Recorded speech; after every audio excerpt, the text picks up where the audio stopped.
Hey, it's Doc here with another One Belly Wednesday. Do not trust a fart on a detox. That is rule number one for detoxing. This is a video for you as we have changes in season. If you happen to have issues with seasonal allergies like I used to, this is a really important topic. So chiropractic helped me in a really big way to help improve how my immune system reacted to the outside environment. I was a super sick little kid. I spent most of my childhood hopped up on Benadryl, passed out on the recliner watching football on Sundays. I grew up in Nebraska, and it was either the pollen or the dust mites or the corn detasseling, all of that kind of stuff always just drove my sinuses crazy. And so I spent most of my life plugged up in my nose and sneezing. And it was kind of actually a joke in my family about how I would blow my nose and it would sound like a saxophone. So I, on the other hand, didn't actually find all of that so funny. And I was really, really amazed when my first couple years in chiropractic college, I went to go visit my grandma, where notoriously the feather pillows would just drive me nuts. And she lived out in a farm, and it was just all the things, right? I was always stuffy when I'd wake up, and I'd sneeze for usually the first 2 hours. And I got up that morning, went and had breakfast. We left, started driving back to Davenport, and it occurred to me that I didn't sneeze a single time. And I went, oh my gosh, chiropractic fixed my allergies. Well, then I went down to Florida for a visit, and all of a sudden all the things came back. So what I understood was that chiropractic helped me adapt to where I lived. My nerve system and my immune system were talking better to adapt to the flora and fauna of where I was. But if I traveled someplace, not so good. And it wasn't until after I was in Australia that I started practicing with a chiropractor who taught me about foods and things that would work with my body or would not work with my body. I started experimenting with that, and that helped me a ton too. But probably this one key has been the reason why I don't get sick the way a lot of other people do. I control the level of inflammation in my body. I choose when my body decides to purge it out. I have my own little competing theory on why people necessarily choose to push inflammation out of their body sporadically using bacteria and viruses. I think it's kind of nature's little way of doing a home cleaning, so to speak. But if you choose to engage in that process of pushing inflammation on a regular basis, you will be fascinated with how your body doesn't seem to do that as much anymore. At least I have been. And so what I have chosen to do is take on the advice of a naturopath who's one of my very first patients, who suggested that I do some form of cleaning internally every single change in season. So I do a detox, and I've experimented with all of the things. My go-to, like my most favorite one, is starting with my large intestine. There's a really, really simple cleanse that I do.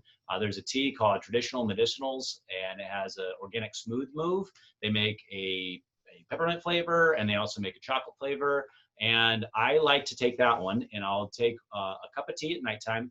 I'll have a tea bag that'll steep in there for about 6 to 8 minutes in 1 cup. And then I cover it because that's important. It says that on the directions to do that. And it does make a difference. I found this from experimenting. It does make a difference whether or not I do it like that or not. But I do about 6 to 8 ounces of water with tea bag in there for about 8 minutes or so.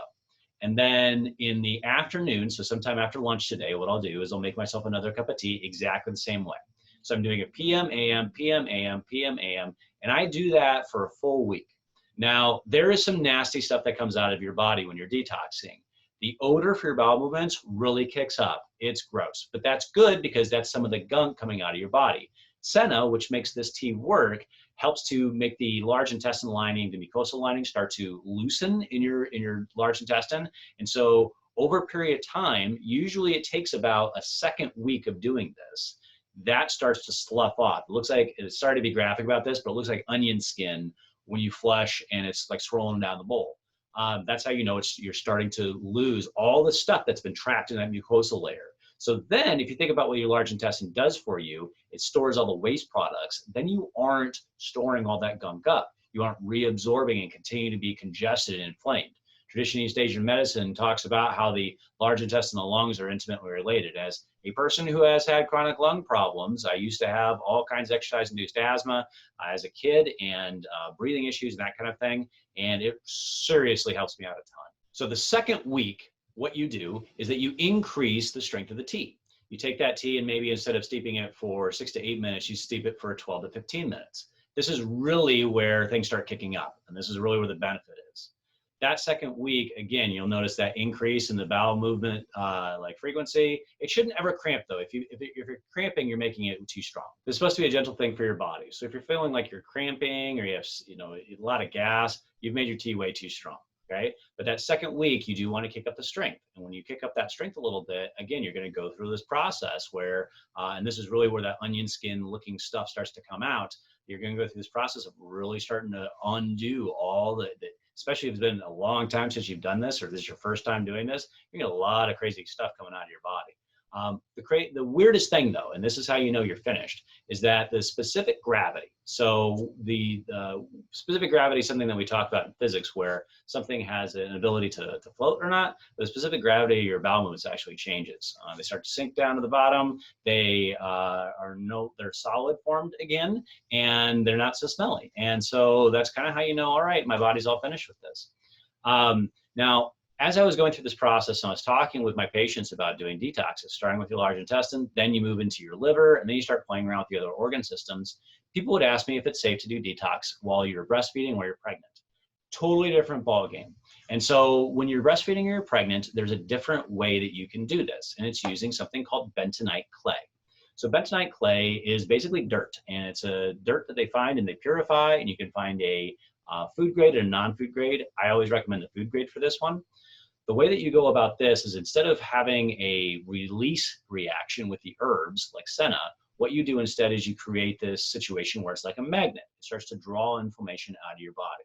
The very first time I was ever introduced to like a bentonite clay or activated charcoal detox was, oh my goodness, I have these miracle black snakes of death leaving my body. And people were taking pictures of their bowel movements in the toilet. And there was these long black snakes that looked like molds of the inside of their intestines, right? Like you saw this, like all these lumps, bumps, like those are the tumors coming out. That's not really what that is. So it's clay, right? And it's clay, and it's activated charcoal, so that's why it's black, and that's what was in the pills. So it wasn't really what people thought it was, but it does help to pull and draw some of the toxins out of the mucosa, the stuff that's supposed to be like leaving your body anyway. And I find that super useful. But there's a secret to doing the bentonite clay detoxes. There's two big ones. The first is, because this works on an action of absorption, it takes a lot of water out of your system. So especially for breastfeeding, you really, really, really, I can't emphasize this enough, you have to drink probably double the amount of water you ordinarily do, because that stuff's going to be leaving your system. But number two, so to speak, so number two on this is that there is a way to kind of activate the bentonite clay in a way that makes it more effective. I don't fully understand how this works. I've experimented with myself on this, but I have seen that this works.